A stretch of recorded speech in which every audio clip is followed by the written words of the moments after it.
Hello दोस्तों, स्वागत है आप सभी का हमारे चैनल यूपी एग्ज़ाम क्रेजर में। दोस्तों, आज के वीडियो में हम 4 अक्टूबर से संबंधित उत्तर प्रदेश के सभी एग्ज़ाम्स के लिए मोस्ट इंपॉर्टेंट करंट अफेयर के क्वेश्चंस को डिस्कस करेंगे और हर एक क्वेश्चन से रिलेटेड आपको फैक्ट भी बताएंगे। और वीडियो के अंत में हम आपसे एक क्वेश्चन भी पूछेंगे जिसका जवाब आपको कमेंट बॉक्स में देना है। और अगर आपको इसकी PDF डाउनलोड करनी है तो इसकी PDF आप हमारे टेलीग्राम ग्रुप से डाउनलोड कर सकते हैं। टेलीग्राम ग्रुप की लिंक आपको वीडियो के डिस्क्रिप्शन में मिल जाएगी।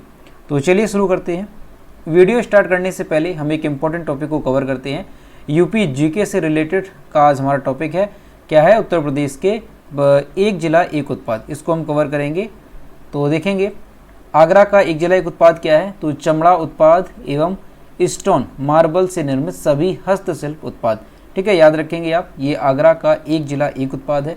अमरोहा का ODOP क्या है, तो वाद्य यंत्र, ढोलक एवं रेडीमेड गारमेंट। ये है अमरोहा का एक जिला एक उत्पाद। अलीगढ़ का एक जिला एक उत्पाद क्या है, तो ताले एवं हार्डवेयर एवं मेटल हैंडीक्राफ्ट। ये हैं अलीगढ़ के एक जिला एक उत्पाद। औरैया का एक जिला एक उत्पाद के रूप में किस उत्पाद को चुना गया है, तो दूध प्रसंस्करण देसी घी को। आजमगढ़ की अगर हम बात करें तो काली मिट्टी की कलाकृतियाँ, आजमगढ़ का ODOP है उत्पाद। अम्बेडकर नगर का एक जिला एक उत्पाद क्या है, तो वस्त्र उत्पाद। ये अम्बेडकर नगर का एक जिला एक उत्पाद है। अयोध्या में ODOP के तौर पर किसे चुना गया, तो गुड़ को अयोध्या में ODOP के तौर पर चुना गया। और अमेठी की अगर हम बात करें तो अमेठी में किसको चुना गया है, तो अमेठी से चुना गया है मूंज उत्पाद। ये याद रखेंगे। आगे देखते हैं बदायूं का एक जिला एक उत्पाद क्या है, तो जरी जरदोजी उत्पाद। ये है बदायूं का एक जिला एक उत्पाद। बागपत से होम फर्निशिंग को, बहराइच से गेहूं डंठल हस्तकला है उत्पाद एवं खाद्य प्रसंस्करण। तो याद रखेंगे गेहूं डंठल के जो उत्पाद है उसको चुना गया है बहराइच में एक जिला एक उत्पाद। बरेली से जरी जरदोजी एवं बांस के उत्पाद, सुनारी उद्योग। ठीक, याद रखेंगे। बलिया से बिंदी उत्पाद। बस्ती से काष्ठ कला एवं सिरका उत्पाद। ये है बस्ती का एक जिला एक उत्पाद। बलरामपुर से खाद्य प्रसंस्करण दालों को, और भदोही से कालीन को यानी कि दरी को। तो ये कुछ एक जिला एक उत्पाद थे जो कि हमने इस वीडियो में लिए। इसी तरह से हम डेली थोड़े थोड़े करके सारे जो ODOP हैं हर एक ज़िले से उसको कवर करेंगे। चलिए अब शुरू करते हैं करंट अफेयर्स का सेशन। तो आज का सेशन शुरू करने से पहले हम कल के क्वेश्चंस का रिवीजन करेंगे। कल का पहला क्वेश्चन है, भारत में चिकित्सा उपकरणों के लिए स्थापित किए जा रहे एक निर्यात संवर्धन परिषद का मुख्यालय कहाँ पर होगा। तो ये जो मुख्यालय कहाँ पर स्थापित किया जाएगा, तो याद रखेंगे नोएडा में। अगला क्वेश्चन है, अंतर्राष्ट्रीय अहिंसा दिवस कब मनाया जाता है, तो हर साल 2 अक्टूबर को अंतर्राष्ट्रीय अहिंसा दिवस मनाया जाता है।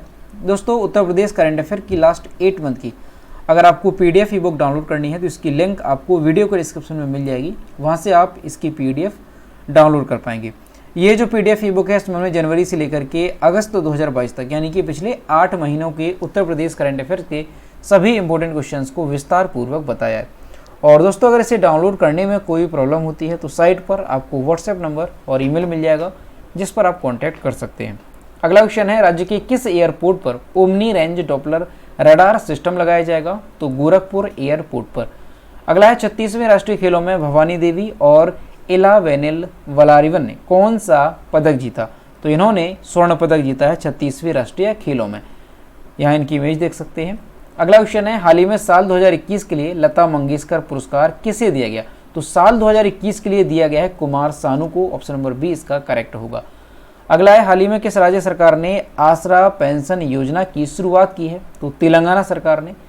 अगला है, 17 सितंबर से 1 अक्टूबर 2022 तक देश के रक्तदान अमृत महोत्सव में किस राज्य को प्रथम स्थान प्राप्त हुआ है, तो मध्य प्रदेश को जो है इसमें पहला स्थान प्राप्त हुआ है। अगला क्वेश्चन है, 36वें राष्ट्रीय खेलों में मीराबाई चानू और अनीस ने कौन सा पदक जीता, तो इन्होंने भी गोल्ड मेडल जीता है। ऑप्शन नंबर बी इसका करेक्ट होगा। ध्यान रखेंगे मीराबाई चानू और अनीस ने। अगला क्वेश्चन है, शहर में प्रदूषण से निजात पाने को लेकर किस मुख्यमंत्री ने हाल ही में 15 सूत्रीय विंटर एक्शन प्लान की घोषणा की है, तो दिल्ली के CM अरविंद केजरीवाल ने। तो दोस्तों, ये थे कल के क्वेश्चंस जिसका हमने रिवीजन किया। अब हम शुरू करते हैं आज का सेशन। आज का पहला क्वेश्चन है, हाल ही में राज्य में किस शहर के विद्यालयों में युवा पर्यटन क्लब स्थापित करने की पहल की गई है, तो ऑप्शन नंबर ए करेक्ट होगा, जौनपुर। दोस्तों, पर्यटन को बढ़ावा देने के लिए और देश की सांस्कृतिक विरासत से युवाओं को जोड़ने के लिए, युवाओं को परिचित कराने के लिए हमारे उत्तर प्रदेश में एक पहल जो है शुरू की जा रही है। ये जो पहल है ये युवा पर्यटन क्लब के नाम से पहल शुरू की गई है और जौनपुर जो डिस्ट्रिक्ट है यहाँ पर कुछ स्कूलों में इसका गठन भी कर लिया है। और दोस्तों जो ये पहल है युवा पर्यटन क्लब, इस पहल के तहत क्या होगा, युवा पर्यटन क्लब बनाए जाएंगे। तो इसमें क्या है कि इसमें जो छात्र होंगे विद्यालयों के, उन्हें जो है पर्यटक राजदूत बनाया जाएगा इस पहल के तहत। और जौनपुर जो डिस्ट्रिक्ट है वहाँ पर कुछ स्कूलों में इनका गठन भी किया गया। पर्यटन सूचना अधिकारी ने बताया कि युवा पर्यटन क्लब के माध्यम से विद्यार्थियों को अपने गाँव, कस्बों, शहरों और राज्यों में मौजूद समृद्ध सांस्कृतिक, ऐतिहासिक और प्राकृतिक विरासत के बारे में शिक्षित और जागरूक किया जाएगा। तो ध्यान रखेंगे आप, पर्यटन को बढ़ावा देने के लिए और देश की जो सांस्कृतिक विरासत है उससे युवाओं को परिचित कराने के लिए, जोड़ने के लिए विद्यालयों में युवा पर्यटन क्लब बनाए जाएंगे। और ये जो पहल है इसकी शुरुआत जो है यूपी के जौनपुर ज़िले में की जा चुकी है और कुछ स्कूलों में इसका गठन भी कर लिया गया है। तो याद रखेंगे आप, युवा पर्यटन क्लब एक पहल है।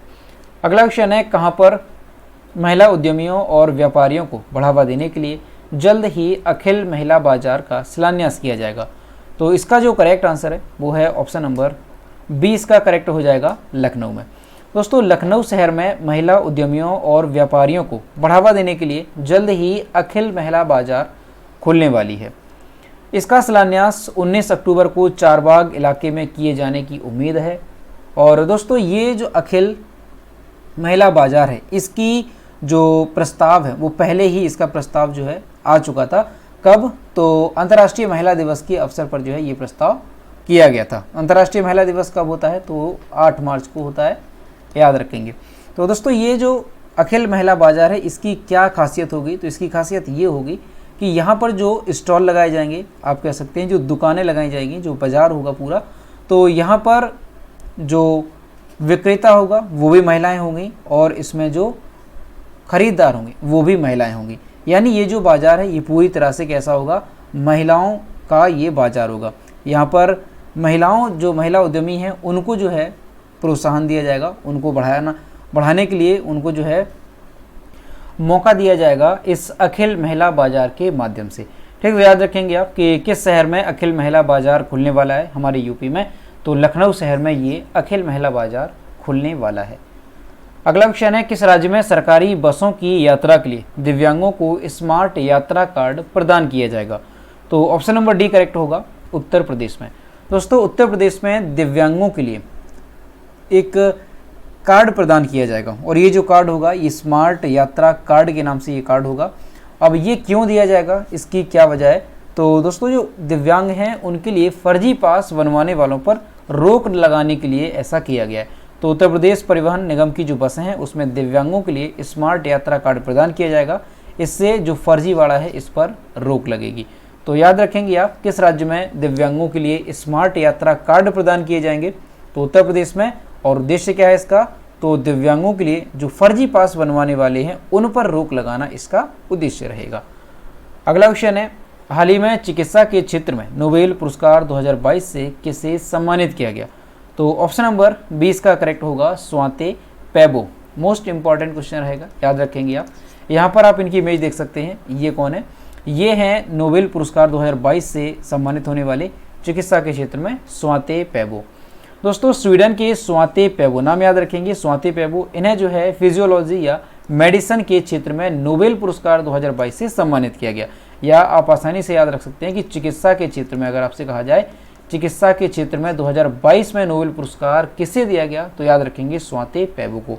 दोस्तों इन्हें ये क्यों दिया गया? तो उन्हें जो है विलुप्त होमिनिन और मानव विकास की आनुवांशिकी यानी जीनोम से जुड़ी खोजों के लिए ये पुरस्कार दिया गया। नोबेल समिति के सचिव थॉमस पर्लमैन ने कोरेंस्का संस्थान में विजेता की घोषणा की है। तो याद रखेंगे आप, साल 2022 के जो नोबेल पुरस्कार हैं इसकी घोषणा जो है शुरू हो गई है। और चिकित्सा के क्षेत्र में जो नोबेल पुरस्कार है वो किसे दिया गया? तो स्वाति पैबो को ये नोबेल पुरस्कार दिया गया। दोस्तों नोबेल पुरस्कार से संबंधित कुछ बातें याद रखेंगे। जो नोबेल पुरस्कार है ये कितने क्षेत्रों में दिया जाता है? तो जो नोबेल पुरस्कार है ये 6 क्षेत्रों में दिया जाता है। कौन कौन से हैं? तो शांति के क्षेत्र में दिया जाता है यानी पीस के क्षेत्र में, इसके अलावा रसायन के क्षेत्र में, साहित्य के क्षेत्र में, चिकित्सा के क्षेत्र में और भौतिकी और अर्थशास्त्र के क्षेत्र में ये दिया जाता है। तो कुल मिलाकर के 6 क्षेत्रों में नोबेल पुरस्कार दिया जाता है। और नोबेल पुरस्कार की जो शुरुआत है ये कब हुई थी, तो इस पुरस्कार की जो शुरुआत है वो नोबेल फाउंडेशन की ओर से 1901 में की गई थी। ये बात याद रखेंगे, नोबेल पुरस्कार की जो शुरुआत है वो 1901 में की गई थी शुरुआत। और दोस्तों ये जो नोबेल पुरस्कार है ये किसकी याद में दिया जाता है, तो उनका नाम भी याद रखेंगे। तो वैज्ञानिक थे स्वीडन के अल्फ्रेड नोबेल, उनकी याद में ये नोबेल पुरस्कार दिया जाता है। तो 2022 का याद रखेंगे, स्वाते पैबो को चिकित्सा के क्षेत्र में नोबेल पुरस्कार दिया गया है। अगला क्वेश्चन है, किसे हाल ही में राष्ट्रीय पर्यटन जीवन गौरव सम्मान 2022 से सम्मानित किया गया। तो इसका जो करेक्ट आंसर होगा वो है option number D, Madan Lal Jangad को। राजस्थान के जाने माने गाइड डॉक्टर मदन लाल जांगड़ हैं। इन्हें जो है केंद्र सरकार के सूचना एवं प्रसारण मंत्रालय द्वारा मान्यता प्राप्त हिंदी राष्ट्रीय साहित्यिक समाचार पत्र पर्यटन टुडे ने राष्ट्रीय पर्यटन जीवन गौरव सम्मान 2022 से सम्मानित किया है। तो याद रखेंगे, साल 2022 का राष्ट्रीय पर्यटन जीवन गौरव सम्मान किसे दिया गया, तो ये दिया गया है राजस्थान के जाने माने गाइड हैं डॉक्टर मदन लाल जांगड़ को। ठीक, याद रखेंगे। और किस मंत्रालय द्वारा, तो सूचना एवं प्रसारण मंत्रालय द्वारा ये जो है पुरस्कार मान्यता प्राप्त है, जो कि राष्ट्रीय साप्ताहिक जो समाचार पत्र है पर्यटन टुडे, उसके द्वारा ये दिया जाता है। अगला क्वेश्चन है, हाल ही में सीआरपीएफ के नए महानिदेशक के रूप में किसे नियुक्त किया गया। तो इसका जो ऑप्शन है वो करेक्ट हो जाएगा सी, सुजाय लाल थाउसेन। इन्हें जो है किसके तौर पर चुना गया है, सीआरपीएफ के महानिदेशक के रूप में नियुक्त किया गया है। दोस्तों भारतीय पुलिस सेवा के जो वरिष्ठ अधिकारी हैं सुजाय लाल थाउसेन, इन्हें जो है सीआरपीएफ का नया महानिदेशक नियुक्त किया गया है। ये मध्य प्रदेश कैडर के 1988 बैच के अधिकारी थाउसेन हैं और ये वर्तमान में सशस्त्र सीमा बल यानी एसएसबी के महानिदेशक के रूप में कार्यरत हैं। और भारत तिब्बत सीमा पुलिस का अतिरिक्त प्रभार भी इन्हीं के पास है। तो इन्हें जो है अब किसके महानिदेशक के रूप में नियुक्त किया गया है, तो सीआरपीएफ के महानिदेशक के रूप में इन्हें नियुक्त किया गया है। नाम याद रखेंगे सुजाय लाल थाउसेन। इसके अलावा दोस्तों एक और नाम याद रखेंगे इसी के साथ, जो अनीस दयाल सिंह हैं, इनका नाम भी मोस्ट इंपॉर्टेंट रहेगा। अनीस दयाल सिंह, इन्हें जो है आईटीबीपी का नया महानिदेशक नियुक्त किया गया है। और जो अनीस दयाल सिंह हैं ये मणिपुर कैडर के 1988 बैच के अधिकारी हैं। और वर्तमान में जो अनीस दयाल सिंह हैं ये खुफिया ब्यूरो में विशेष निदेशक के रूप में काम कर रहे हैं। तो दोनों नाम यहाँ से अच्छे से याद रखेंगे, मोस्ट इंपॉर्टेंट है।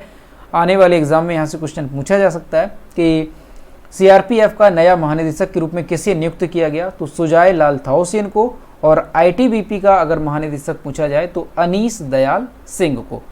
अगला क्वेश्चन है, हाल ही में भारतीय मूल के विवेक लाल को किस देश में लाइफ टाइम अचीवमेंट अवार्ड से सम्मानित किया गया। तो ऑप्शन नंबर बी करेक्ट हो जाएगा, अमेरिका।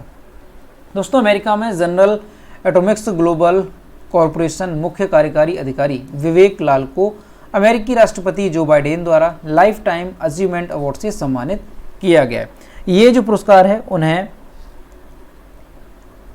अमेरिकॉप्स और राष्ट्रपति के कार्यालय द्वारा दिया गया है। भारतीय मूल के हैं ये विवेक लाल, अमेरिकी विवेक लाल भारतीय मूल के अमेरिकी हैं।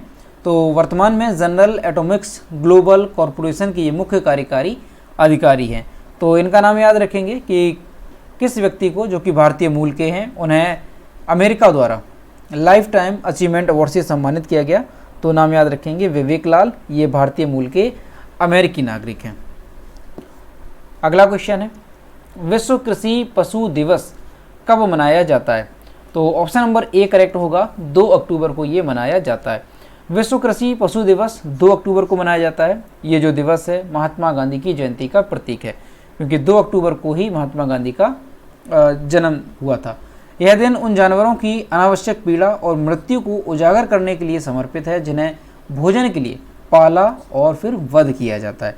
इस आयोजन और समग्र रूप से आंदोलन की एक प्राथमिक चिंता एक शाकाहारी या शाकाहारी जीवन शैली को बढ़ावा देना है, जो जानवरों के लिए एक सुरक्षित जीवन काल सुनिश्चित करती है। यानी ये जो दिवस है इसका उद्देश्य क्या है, तो इसका उद्देश्य यही है कि जो जानवर हैं जिन्हें पहले पाला जाता है और फिर उनका वध किया जाता है, तो इसको रोका जा सके। और इसके अलावा जो शाकाहारी जीवन शैली है इसको बढ़ावा दिया जा सके, ये इसका उद्देश्य है। दोस्तों ये जो दिवस है ये कब से इसका आयोजन किया जा रहा है, तो फार्म एनिमल राइट्स मूवमेंट द्वारा 1983 से हर साल world day for farmed animals का आयोजन किया जाता है, यानी कि विश्व कृषि पशु दिवस का आयोजन किया जाता है 1983 से। तो ध्यान रखेंगे 2 अक्टूबर को कौन सा दिवस है, तो विश्व कृषि पशु दिवस 2 अक्टूबर को मनाया जाता है, इस बात को याद रखेंगे। अगला क्वेश्चन है 68वां राष्ट्रीय वन्यजीव सप्ताह कब से कब तक चलेगा, तो 2 अक्टूबर से लेकर के 8 अक्टूबर तक ये चलेगा। भारत के वनस्पतियों और जीवों की रक्षा और संरक्षण के उद्देश्य से 2 से लेकर के 8 अक्टूबर के बीच पूरे देश में प्रतिवर्ष राष्ट्रीय वन्यजीव सप्ताह मनाया जाता है। ये जो वन्यजीव सप्ताह है ये 2 अक्टूबर से शुरू होगा और 8 अक्टूबर तक मनाया जाएगा। 2022 में ये कौन सा वन्यजीव सप्ताह है, तो ये भी ध्यान रखेंगे 68वां वन्यजीव सप्ताह है साल 2022 में। दोस्तों ये जो वन्यजीव सप्ताह है ये शुरू कब हुआ था, तो प्रारंभ में 1955 में वन्यजीव दिवस मनाया गया था और इसके बाद जो है 1957 में वन्यजीव सप्ताह के रूप में ये उन्नत किया गया। तो याद रखेंगे आप, अगर पूछा जाए कि वन्यजीव सप्ताह कब से शुरू हुआ तो 1957 से, और साल 2022 में ये कब मनाया जा रहा है तो 2 अक्टूबर से लेकर के 8 अक्टूबर, और वैसे भी 2 अक्टूबर से 8 अक्टूबर के ही बीच में जो है ये मनाया जाता है हर साल। तो ध्यान रखेंगे वन्यजीव सप्ताह। अगला क्वेश्चन है प्रधानमंत्री नरेंद्र मोदी ने किनके मार्गदर्शन के लिए युवा 2.0 योजना लॉन्च की है, तो ऑप्शन नंबर ए करेक्ट हो जाएगा, युवा लेखकों के लिए। प्रधानमंत्री नरेंद्र मोदी ने युवा लेखकों को सलाह देने के लिए एक योजना शुरू की है, किस नाम से, तो युवा 2.0 नाम से एक योजना शुरू की है। इस योजना का उद्देश्य क्या है, तो इसका उद्देश्य है कि देश में पढ़ने लिखने और पुस्तक संस्कृति को बढ़ावा देना, इसका उद्देश्य है। युवा 2.0 को भारत के लोकतंत्र को समझने और उसकी सराहना करने के लिए, युवाओं को प्रोत्साहित करने के लिए इसको जो है लॉन्च किया गया है, और प्रधानमंत्री नरेंद्र मोदी के दृष्टिकोण की भी जो है ये व्याख्या करता है। तो ध्यान रखेंगे आप कि हाल ही में युवा 2.0 जो योजना है इसका शुभारंभ, इसे जो है किसने शुरू किया है, इसे किसने लॉन्च किया है, तो प्रधानमंत्री नरेंद्र मोदी द्वारा इसको शुरू किया गया। और ये किसके लिए शुरू की गई है, तो युवा लेखकों को जो है सलाह देने के लिए इस योजना को शुरू किया गया है। तो याद रखेंगे आप युवा 2.0 योजना। तो दोस्तों ये थे 4 अक्टूबर से संबंधित उत्तर प्रदेश के सभी एग्जाम्स के लिए मोस्ट इंपॉर्टेंट करंट अफेयर के क्वेश्चन जो कि हमने डिस्कस किए। अब हम देखते हैं कल की वीडियो का क्वेश्चन जो हमने आपसे पूछा था। तो ये है कल की वीडियो का क्वेश्चन जो हमने आपसे पूछा था। हाल ही में केंद्र सरकार द्वारा स्वच्छ सर्वेक्षण 2022 रिपोर्ट के अनुसार उत्तर प्रदेश का सबसे स्वच्छ शहर कौन सा है, तो ऑप्शन नंबर इसका बी करेक्ट था, गाजियाबाद, और लगभग सभी स्टूडेंट्स ने इसके सही जवाब किए। और इसके साथ ही ध्यान रखेंगे कि देश का सबसे स्वच्छ शहर कौन सा रहा, तो इंदौर। तो ये रहा आज का क्वेश्चन, इसका जवाब आपको कमेंट बॉक्स में देना है। तो 68वें राष्ट्रीय फिल्म पुरस्कारों में सर्वश्रेष्ठ अभिनेता का पुरस्कार किसे दिया गया, इसका जो भी करेक्ट आंसर है वो आपको कमेंट बॉक्स में बताना है। और दोस्तों सभी लोग क्वेश्चन का आंसर जरूर किया करो। तो दोस्तों आज का वीडियो कैसा लगा, अगर वीडियो पसंद आया है तो इसे लाइक करें, अपने दोस्तों के साथ शेयर करें, और अगर अभी तक हमारे चैनल पर नए हैं तो चैनल को सब्सक्राइब करना ना भूलें। साथ ही बेल आइकन को भी प्रेस करें ताकि टाइम टू टाइम नोटिफिकेशन आप तक पहुंचता रहे। तो मिलते हैं नेक्स्ट वीडियो में। Thank you.